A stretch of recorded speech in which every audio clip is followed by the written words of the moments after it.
You don't know anything about alligators, is maybe some of the things that I go over to you today is kind of get you to understand why we have alligator attacks, why we have certain things that actually go on dealing with alligators. Now, as you see, these guys are very hungry.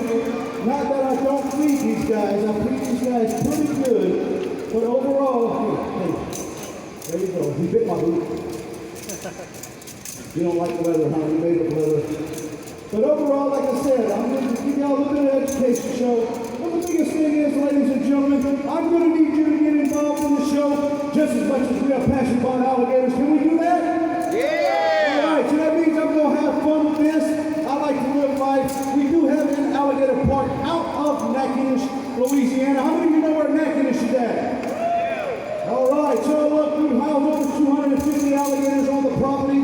We also have different types of reptiles on the property. So we are a sanctuary. So what does that mean? We are pretty much a retirement home for alligators. What does that consist of? We don't go out and shoot and kill these guys. Not that I'm against any of that. It's just one of the things that we do not prop on. We're not tree huggers based on stuff like that. It's just we like to make sure that these guys actually have an amazing life due to the fact that they are hunting season, which will be coming up in the next couple of months, which is, I believe it's August, it's September or something like that. See, I don't follow it enough to worry about it. But anyway, like I said, I'm going to spend a little bit of time with y'all. But like I said, we're going to have some fun with this Paragon. And don't worry, most of y'all are waiting for me to get bit by alligators. Not that I have not got bit by alligators before.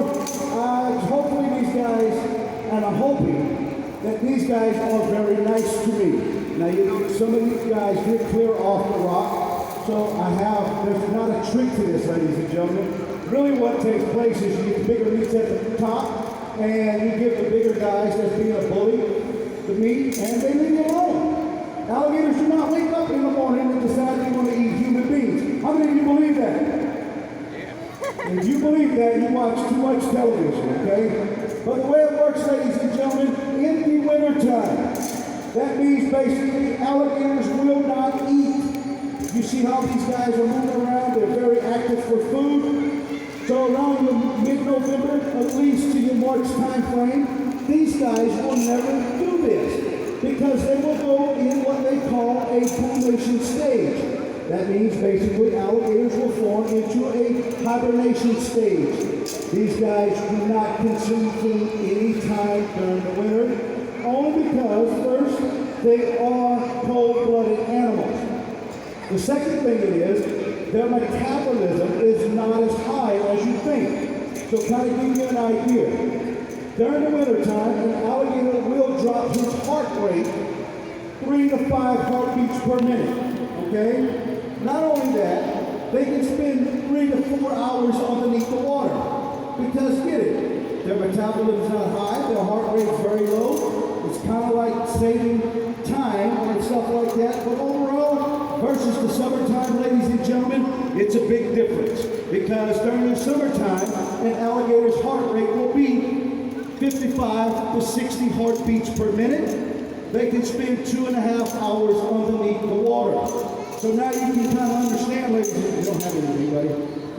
Now you can kind of understand that the way it works is summertime, very active. Wintertime, very, very low. So you pretty much can walk up to, now I'm not telling you, I'm not going to say that, because most of y'all want to try to do that. But anyway, you can actually do, if you got alligators like we have, we do all our winter projects around the pens and stuff like that, like we do in fences, etc. If you did it during the summertime, do you think I'm better off summer or winter? Winter. Only because if I do it during the summertime, I become a blue gamble or something like that. Excuse me. But overall, so that's how these guys are going to react. Because right when you come out the summertime, ladies and gentlemen, we go right into mating season. Now, moms and dads, that is your job to explain that to your kids, not my job, okay? But the way that means for your little ones, just to kind of give you an understanding, that means mama has babies in her belly. Mama will have 35 to 40 eggs in her belly. She will hold them for 63 days. And after that, in the midst of that, guess what Mama's doing? She's going on the land, she's taking all the dead leaves, all the vegetation, and she's packing it on the land. And what do y'all think Mama's making? Well, she ain't making a P-roll Paragon. She's actually making a nest. Because she's got all the little babies to put in there.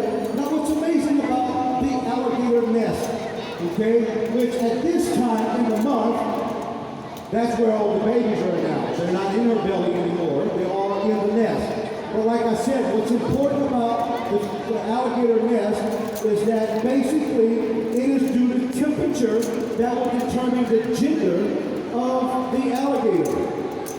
So in other words, anything from 85 below will create your female alligators. Anything from 87 and up will create your male alligators. So fellas, what am I telling you? We holler in the alligator world. That's it. Only in the alligator world. So, will Mom have a mixture of alligators as far as gender? Yes, she will. She's not going to only have one type of gender. Mama will actually have the males and the females, but as you understood what I said earlier, it's really going to be determining the temperature. So kind of give you an idea, most likely the alligator's eggs that sitting at the top of the nest, it's going to wind up being the female alligators. The ones that's more at the bottom of the nest, or vice versa, you're going to have the male alligators. So it's either or, but I will tell you, ladies and gentlemen, they do come out biting. They come out with all 80 teeth in their mouth. Why are they in the shell? These guys actually has 81 teeth in their mouth. The 81 tooth is considered the egg tooth. So what do y'all think the egg tooth does? Break open the egg. It helps them break the egg so they can get out and they start chirping. I don't know if you were around my wife in the back corner over there, she was making some chirping sound. So the way it works with alligators, well especially female alligators, see in the human world, if the kid's acting up, what's going to take place is, hey, come deal with your kid, right? That's the normal aspect. In the alligator world, when the babies start chirping, every single female is actually going to come to that rescue. So I think we all need to be like alligators. He is patiently waiting. There you go. Don't do that. But overall, ladies and gentlemen, look at that. That was smooth. He didn't even try to do anything. He just said, give me that. Thank you very much. So, overall, ladies and gentlemen, let me ask you a question. Can you train an alligator? Yeah. How many of you are married out here, fellas? Put your hands up. Come on, be enjoyable with it. She trains you with food. You can train an alligator. But overall, these guys are very docile. Now, an alligator is an alligator, okay? Understand that. These guys can bite you. The thing is, when an alligator bites you, especially this size right here, these guys will actually, overall, they have up to 700 to almost 1,000 pound steak. 1,000 pounds per square inch of pressure. So what does that mean? That means anything that these guys normally bite, they destroy. Don't bite his tail. I didn't tell you to do that. Look at that. That's like a teenager kid. They want to let go food. But overall, so the reason why I'm telling you that, ladies and gentlemen, all right, take off, get out of here. They're like teenagers, man. They decide what stay. So let me ask you a question, ladies and gentlemen. Can anybody tell me how many sets of eyelids an alligator actually has? Come on, hear it out there. Hey, y'all gotta go get on the show with me. Y'all think it's easy out there. Try being on the rock. So how many of y'all think eyelids these guys got? Okay, an alligator actually has 3 sets of eyelids, ladies and gentlemen. The very first one is like yours and mine. They go up and down. The second one actually plays as a part of goggles. How many of you wear goggles when you go swimming? These alligators don't have that problem. They don't have to go to a Walmart to buy a pair of goggles to go swimming. It's automatically built in. Now, if this water is clear, we do know when a wild alligator out in the wild, he's in dirty, murky water, right? So you would think that this alligator cannot see underneath the water. Well, if you ever get a chance, you take a look at these alligators. They got a couple fingernails on 3. The other 2 don't. It's because when they touch the water, that second membrane goes over their eyes, creating a goggle-like pair so they can and see them eat the water, which is really, really amazing. But what's cool about it, if you take a look on the side of their mouth, right there and right there, these guys are going to have what they call sensory pins. So what does that mean? That means the vibration of anything you're walking around the Paragon and you're going in and out. Do not think any of these 200, all these close to 20 alligators don't know where you're at, okay? They go off of vibration.